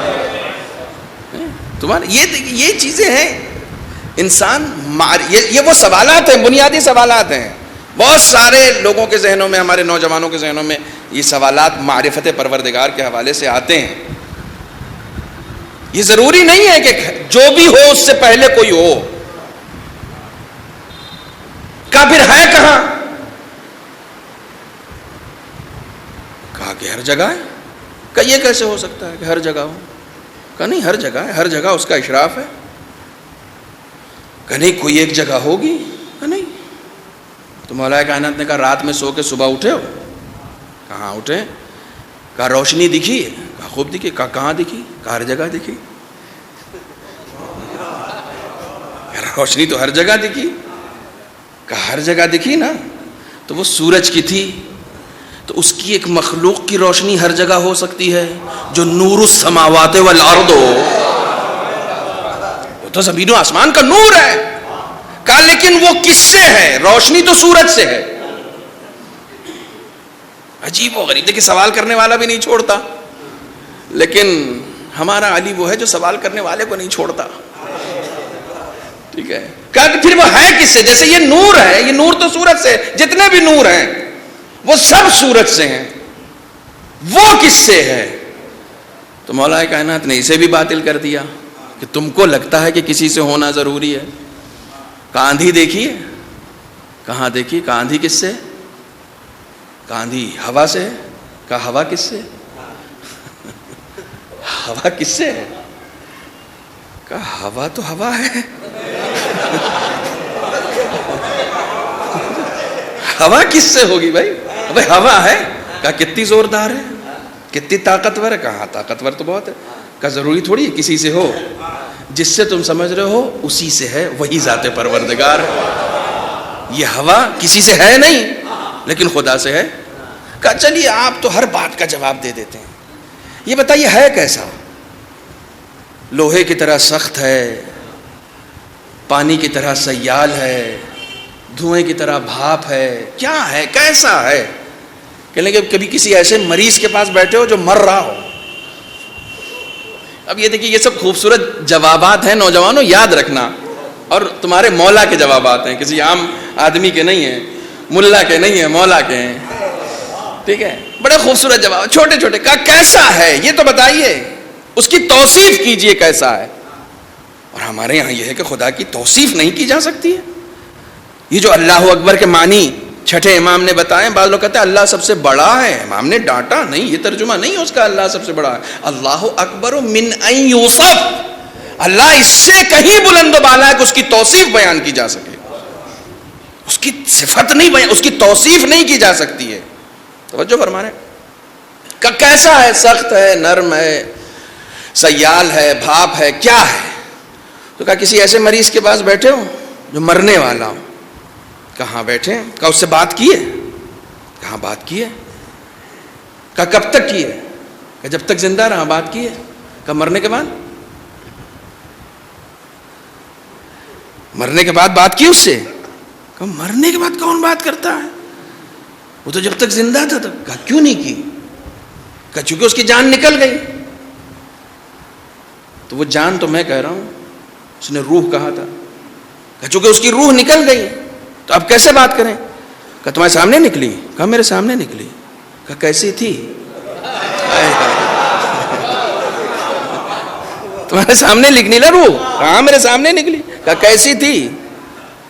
کہا یہ تو پتہ نہیں. کہا اس کی بنائی ہوئی روح کی توصیف نہیں ہو سکتی، اس کی توصیف کہاں سے ہو جائے گی؟ بولے روح من امر ربی، جو اس نے روح بنا دی ہے. کہا جب اس کی روح کی صفت تم نہیں بیان کر سکتے تو اس کے خالق کی صفت کہاں سے بیان کرو گے؟ صلوات پڑھیں محمد و آل محمد.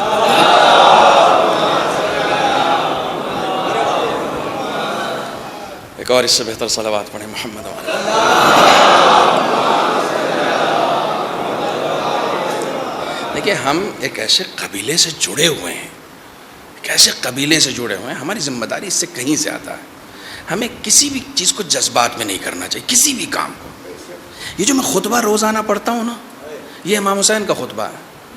یہ جو مجلس کا میں خطبہ پڑھتا ہوں، الحمدللہ الذی جازی کل صانع، یہ امام حسین کا وہ خطبہ ہے جو انہوں نے میدان عرفات میں پڑھا تھا. اور دعائے عرفہ ہے، یہ دعائے عرفہ کا خطبہ ہے. یہ خطبہ ہی میں نے دعائے عرفہ سے لیا ہے. ٹھیک ہے، ضد میں نہیں آنا چاہیے، ضد میں نہیں آنا چاہیے. عرفات وہاں ہے، دعائے عرفہ یہ ہے. عرفہ جو ہے وہ وہی ہے، آج بھی اسٹیٹمنٹ وہی ہے، چاہے آپ مجلس میں آئیں یا نہ آئیں، عرفہ وہی ہے. اس کے علاوہ کوئی عرفہ نہیں ہے، کوئی عرفہ نہیں. ہاں کوئی کہہ دے مجھے لا کے کہ سیستانی صاحب نے کہا ہے کہ یہ عرفہ ہے، آپ غلط کہہ رہے ہیں، میں ممبر پہ بیٹھنا چھوڑ دوں گا. آپ سے وعدہ کر رہا ہوں. اب اس سے بڑی کوئی بات ہو سکتی ہے؟ میں آپ سے وعدہ کر رہا ہوں میں ممبر پہ بیٹھنا چھوڑ دوں گا. اس کے علاوہ کوئی عرفہ نہیں ہے. جو چیز دین میں نہیں ہے اسے دین میں داخل نہ کریں، جو چیز دین میں ہے اسے دین سے خارج نہ کریں. میں نے کل بھی روایت پڑھی تھی، آج پھر اس کو دہرا رہا ہوں. علماء آپ کے درمیان ہیں، آپ علماء سے پوچھئے آپ کیوں طے کر رہے ہیں، آپ کیوں طے کر رہے ہیں؟ دین ضد کا نام نہیں ہے، دین جذبات کا نام نہیں ہے. نہیں صاحب میرے جذبات کو ٹھیس لگ گئی، انہوں نے ایسی بات کہی. ہمارے یہاں قربانیاں بھی جذبات میں ہوتی ہیں. نہ جذبات میں کی گئی قربانی قبول ہے، نہ جذبات میں کیا گیا ماتم قبول ہے، نہ جذبات میں پڑا ہوا نوحہ قبول ہے، نہ جذبات میں کی گئی ذاکری قبول ہے. صرف قربتاً اللہ کیا گیا عمل قبول ہے. بس جذبات اس بات کنارے رکھ دیجئے. جذبات کے دیکھیے آپ حسین والے ہیں. اب ایک جملہ کہہ رہا ہوں جلال پور کی عظیم اور باشعور سماعت کے سامنے. ان کا بکرا بہت بڑا تھا تو ہم جذبات میں اس سے بڑا لے آئے. لائے ہیں نا، لائے ہیں. ان کا تو 25,000 کا تھا، میرا 55,000 کا تھا.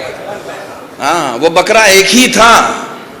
ٹھیک ہے، یہ بکرے کی صحت پر دھیان نہیں دو، عمل کی صحت پہ دھیان دو. اور عمل کی صحت نیت سے بنتی ہے، نیت سے بنتی ہے.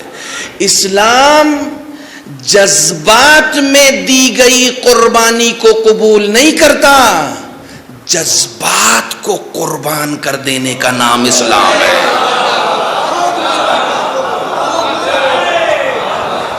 مجھے آپ سے یہی امید تھی، یہی توقع تھی. اسلام جذبات کو بھی قربان کر دینے کا نام ہے. جناب عباس کے جذبات کیا تھے؟ دیکھیں کون مقابلہ کرے گا؟ ہے کوئی؟ زہیر قین نے ایک ٹہوکا دے دیا تھا صبح عاشور. زہیر قین نے، عباس تمہیں پتا ہے،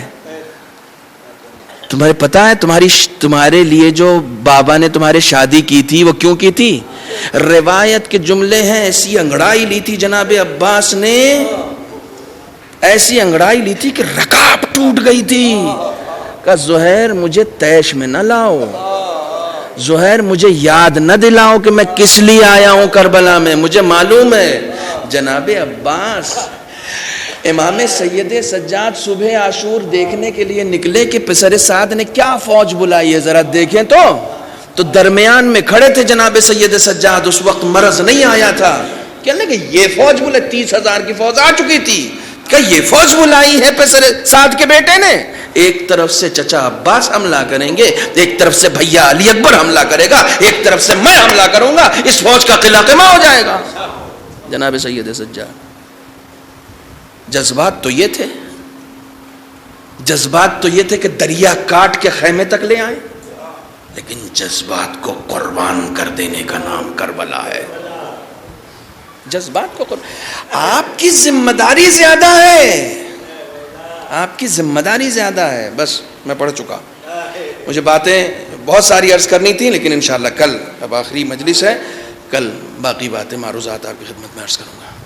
اسلام جذبات کو بھی قربان کر دینے کا نام ہے. جاتے جاتے امام حسین، کل سے میں رخصت پڑھ رہا ہوں، جاتے جاتے امام حسین نے جناب زینب سے صرف ایک ریکویسٹ کی، جہاں اور بہت سارے پیغامات دیے ہیں، ان میں ایک بات بہت تاکید کے ساتھ کہی، زینب کبھی بد دعا نہیں کرنا، زینب کبھی بد دعا نہیں کرنا. بہت سخت تھا. یعنی یہ مصیبتیں دیکھ کر اگر کبھی زبان سے بد دعا نکل گئی تو امام حسین کو معلوم تھا کہ کیا ہو جانا ہے، امام حسین کو معلوم تھا. لیکن میں آپ کی خوبی تقدیر پر، آپ کی خوبی تقدیر کا ایک قصیدہ پڑھ رہا ہوں کربلا سے. اللہ اکبر. امام حسین اس شدید پیاس کے عالم میں، اس شدید مصیبت کے عالم میں، روایت ہے کہ جب آخری بار رخصت کے لیے آئے، آخری بار رخصت کے لیے آئے، امام سید سجاد سے، جناب زینب سے، سب سے رخصت. میں اس رخصت کا حال ابھی نہیں پڑھ رہا ہوں. تو جناب سید سجاد سے کہا میرے شیعوں کو میرا سلام. مولا سن 61 ہجری میں 1400 کے دور کے شیعوں تک کو آپ نے یاد رکھا.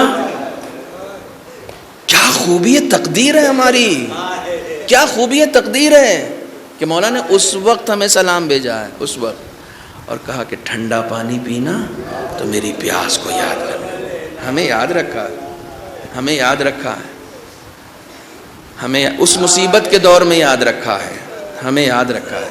یہ جو آج آپ یاد کرتے ہیں نا، یہ احسان نہیں ہے، یہ چونکہ انہوں نے یاد رکھا ہے، یہ اس کا عکس العمل ہے، یہ اس کا عکس العمل ہے. اللہ اکبر. میں کون سی مصیبت پڑھوں؟ جناب زینب جب مدینے سے چلی ہیں تو بچوں کی تعداد اتنی ہے کہ یہ ذمہ داری جناب زینب کی تھی کہ بچوں کو گن کے سلاتی تھی. ایک وقت ایسا آیا کہ جناب زینب کو گننا نہیں پڑا. بچے سو رہے تھے تو جناب زینب نے دیکھتے ہی کہہ دیا ایک بچی کم ہے. بڑی معصوم بچی ہے، بڑی معصوم بچی ہے. کل میں نے جناب مسلم کی بچی کا ذکر کیا تھا، اور اس کے بعد پھر حسین کی 4 سالہ بچی. قیامت ہے، قیامت ہے. امام حسین کو اگر اس بچی کا واسطہ دے کر امام حسین سے کچھ طلب کریں گے تو یقیناً ملے گا. یہ جتنے شہزادے ہیں نا اور شہزادیاں ہیں کربلا میں، شہزادہ علی اصغر، شہزادی سکینہ، یہ جتنے شہزادے اور شہزادیاں، ان کے وسیلے سے ضرور ملتا ہے. کمال مظلومیت، کمال آپ تصور نہیں کر سکتے. آپ ذرا سوچیں. میں آپ نے 12 مصائب پڑھا ہوگا، میں صرف آپ کے اذہان کو اس منظر کی طرف لے جانا چاہ رہا ہوں. کیسی مظلومیت ہے، کیسی مظلومیت ہے. جناب عباس آتے ہیں، امام حسین سے کہتے ہیں کہ آقا اب اجازت دے دیجئے. تو بار بار امام حسین یہ کہہ کے کہ تم میرے لشکر کے سردار ہو، یہ کہہ کے بات کو ٹال دیتے تھے. ایک بار بڑی ہمت کر کے جناب عباس نے کہا اب لشکر کہاں رہا. تو امام حسین نے خیمہ دکھایا جناب عباس کو. عباس وہ خیمہ دیکھ رہا ہوں. کہا جی آپ، کہا جاؤ اس خیمے پہ ایک نظر کراؤ، جاؤ دیکھاؤ. آج بھی ہمارے گھروں میں جب ہم گھر بناتے ہیں نا تو اس میں ایک حجرہ ایسا رکھتے ہیں جس میں اضافی سامان ہوتا ہے، ایکسٹرا سامان جو ہوتا ہے ہم اس میں رکھتے ہیں. اس میں کوئی سوتا نہیں ہے، اس میں کوئی رہتا نہیں ہے، اس میں صرف سامان رہتا. عرب اس زمانے میں جہاں کہیں رکتے تھے تو ایک خیمہ ایسا رکھتے تھے کہ جس میں صرف ساز و سامان رکھا جاتا تھا. یہ وہ خیمہ تھا. عاشور کا دن ہے. امام حسین نے جناب عباس سے کہا جاؤ اس خیمے کو ایک بار دیکھ آؤ. 7 محرم سے پانی ختم ہے، مشکیزوں کا کوئی کام نہیں ہے. مشکیزیں سب اکٹھا کر کے اسی خیمے میں رکھ دیے گئے. تاریخ کہتی ہے جناب عباس جیسے ہی اس خیمے میں گئے، نہیں منظر سنو اس کے بعد رونا. میں بہت آرام سے پڑھوں گا، منظر سنو اس کے بعد رونا. جناب عباس جیسے ہی اس خیمے میں گئے ہیں، جاتے ہی معلوم ہے کیا دیکھا چھوٹے چھوٹے بچے مشکیزیں ہٹا کر زمین میں جو نم جگہ تھی اس پہ اپنا سینہ رکھ کے لیٹے ہوئے تھے کہ پیاس کی شدت اور جلن کچھ کم ہو جائے.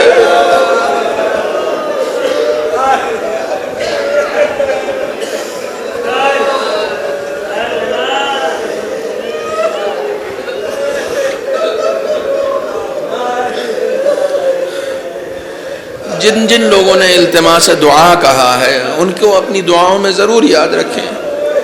اس غم میں اگر آنسو نکلتے ہیں تو دعا کی قبولیت کی ضمانت ہوتی ہے. جناب عباس نے, اب آپ سوچیں, آپ سن رہے ہیں تو آپ کا کلیجہ پھٹ رہا ہے. جناب عباس کا کیا حال ہوا جب ننھے ننھے بچوں کو اس نم زمین پر سینے کے بل لیٹا ہوا دیکھا کہ سینے کی جلن کم ہو جائے. اب جیسے ہی جناب عباس نے پردہ ہٹایا, ایک 4 سال کی بچی دوڑی اور دوڑ کے جناب عباس کے قدموں سے لپٹ گئی. چچا پیاس مارے نہیں.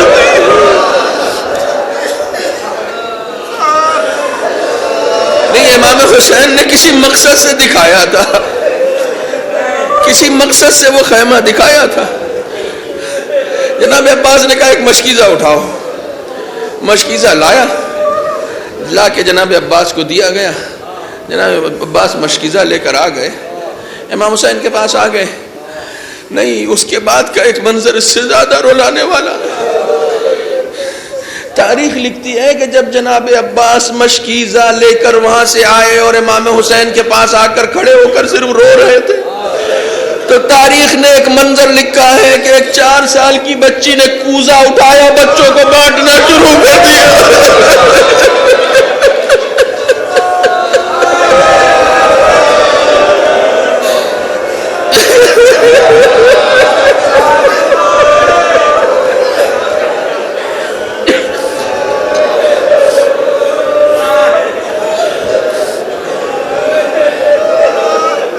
یہ کہہ کر بانٹنا شروع کر دیا کہ میرا چچا پانی لانے گیا ہے, ابھی تھوڑی دیر میں پانی آ جائے گا. یہ کہہ کے اجرکم علی اللہ. میں بہت زیادہ طولانی مصائب نہیں پڑھتا ہوں, یعنی نہ یہ کہ نہیں پڑھتا ہوں, میں نہیں پڑھ سکتا ہوں. جناب عباس نے اجازت طلب کی. حسین نے کہا پانی کی سبیل کرو. بچی بیٹھ کے سب کو دلاسے دے رہی ہے, اب پانی آ جائے گا. چچا گئے, کوزے سب کے ہاتھ میں تقسیم کر دیا, اور اس کے بعد نظر علم پہ ہے. امام نے ٹوٹا ہوا نیزہ دے دیا. نہیں, مجھے جناب عباس کا, لیکن میں شاید منظر پڑھ نہیں پاؤں, لیکن میں کوشش کر رہا ہوں. جس وقت جناب مختار نے, تاریخ بتاتی ہے کہ امام کے ایک صحابی ہیں جو امام کی خدمت میں پہنچے, تو اس وقت امام نے پوچھ پایا تھا کہ مختار سے پوچھنا کہ ہرملہ گرفتار ہوا یا نہیں ہوا. یہ مصائب آپ نے سنا, لیکن ہرملہ کو جس وقت گرفتار کیا ہے جناب مختار نے, اس وقت ہرملہ سے پوچھا کہ تو یہ بتا کہ تو نے ایسا کیا کام کیا کہ جس کی وجہ سے میرا آقا یہ کہہ رہا ہے کہ تو گرفتار ہوا, یعنی میرے آقا کو یہ فکر ہے کہ تو گرفتار ہوا کہ نہیں. تو ہرملہ نے یہ کہا کہ دیکھ مختار, تجھے سزا دینی ہے تو سزا دے, مجھ سے کربلا مت سن, میں کربلا نہیں سنا سکتا. جناب مختار کے کارناموں میں ایک کارنامہ یہ بھی ہے کہ ظالم کی زبان سے کربلا کی تاریخ لکھوائی ہے, ظالم کی زبان سے. ہرملہ سے کہا کہ ہرملہ تو بیان کر. کہا میرے صرف 3 تیر کام آئے, میں لے کے تو 6 تیر گیا تھا, لیکن 3 تیر میرے بڑے کام آئے. 3 تیر ضائع ہو گئے, مجھے نہیں معلوم کہاں ضائع ہوئے, لیکن ان تیروں کے بارے میں نے سنا ہے وہ زہر سے بجھے ہوئے تھے. ان تیروں کے بارے میں روایتوں میں کہا گیا کہ اگر ایک تیر فرات میں گر جاتا تو آس پاس کی مچھلیاں اس کے زہر سے مر جاتی, ایسا شدید زہر تھا اس میں. ہرملہ کہتا ہے کہ جس وقت حسین کا عباس دریا کنارے سے مشکیزہ بھر کے چلا ہے, یہ ہرملہ کا بیان, جب چلا ہے تو عباس کا دایاں بازو قلم ہوا، بایاں بازو قلم ہوا. تو اس وقت مجھے پسر سعد نے بلایا کہ ہرملہ کچھ ایسا کر کہ یہ پانی خیمے میں نہ جانے پائے، کچھ ایسا کر کہ یہ پانی خیمے میں نہ جانے. ہرملہ کہتا ہے کہ میں نے سوچا کہ میں عباس کے جسم کے کس حصے پر تیر ماروں کہ عباس رک جائے. میری سمجھ میں یہ آیا کہ میں کہیں بھی تیر مار دوں عباس نہ رکیں گے، بس ایک ہی راستہ ہے کہ اس مشکیزے میں چھید کر دیا جائے، پانی بہا دیا جائے تو عباس رک جائیں گے. ہرملہ کہتا ہے کہ عباس مشکیزے کے اوپر چھائے ہوئے تھے، اپنے بدن کو مشکیزے کی ڈھال بنائی ہوئی تھی، چھائے ہوئے تھے. مجھے کہیں سے راستہ نظر نہیں آ رہا تھا کہ مشکیزے کو چھید کہاں سے کروں. کہا پسلیوں کی جگہ مجھے تھوڑا سا مشکیزہ نظر آیا.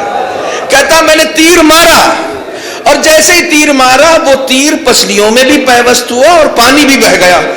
ہرملہ کہتا ہے کہ مختار جیسے ہی پانی بہا ہے عباس نے گھوڑے کو موڑ دیا، کہا اب خیمے میں نہ جانا.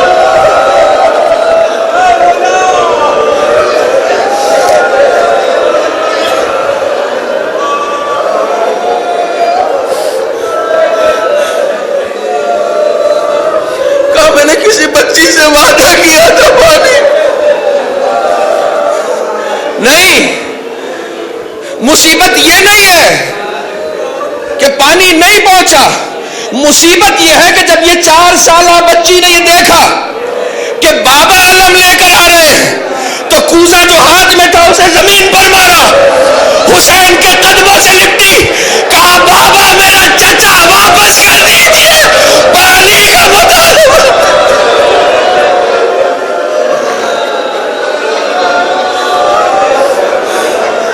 بابا میں آپ سے وعدہ کرتی ہوں اب کبھی پانی کا مطالبہ نہ کروں گی، میرا چچا مارا گیا.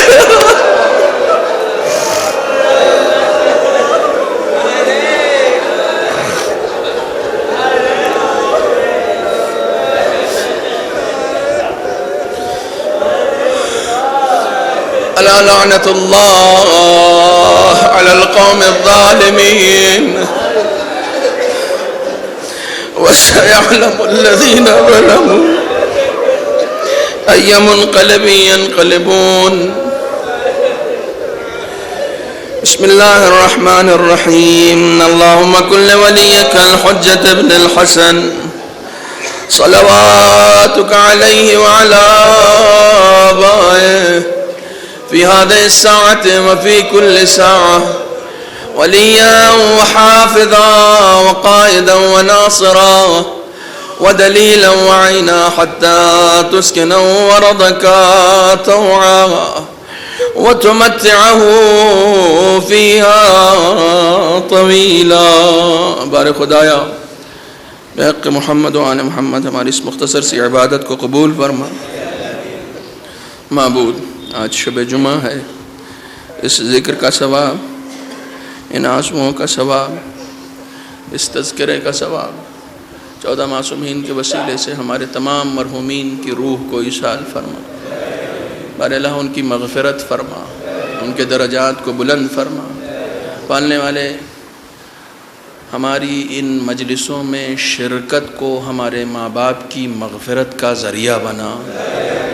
بار اللہ بحق محمد و آل محمد ہم سب کو توفیقات خیر عطا فرما، دین کو سمجھنے اور اس پر عمل کرنے کی توفیق عنایت فرما. بار اللہ بحق محمد و آل محمد تمام خدمت گزاران دین، علماء کرام، مراجع عظام، بالخصوص حضرت آیت اللہ خامنئی، حضرت آیت اللہ سیستانی کو طول عمر عطا فرما. معبود بحق محمد و آل محمد بے روزگاروں کو روزگار لگا، جو روزگار سے لگے ہیں انہیں ترقی عنایت فرما، مقروضین کے قرض کو ادا فرما، بے اولادوں کو صاحب اولاد بنا، جو صاحبان اولاد ہیں ان کی اولاد کو نیک اور صالح بنا. بار اللہ بحق محمد و آل محمد ہماری تمام حاجات شرعیہ کو قبول فرما. پالنے والے حجت آخر منتقم خون حسینی سلطان زماں حضرت امام عصر کے ظہور میں تعجیل فرما، ہم سب کو ان کے حقیقی اعوان و انصار میں شمار فرما۔ ربنا تقبل منا انک انت السمیع العلیم۔ آپ حضرات سے ایک مرتبہ پھر گزارش ہے سورہ حمد کی اور 3 مرتبہ سورہ اخلاص کی۔ ابو الحسن مرحوم سروری بانو، عمران علی، آمنہ بانو، مرحوم حاجی رمضان علی، حاجی رفیق حسین، حاجی مہدی حسن، مرحوم حسن عسکری، مرحومہ امام باندی، مرحومہ سکینہ بانو اور جملہ مومنین و مومنات کی ارواح۔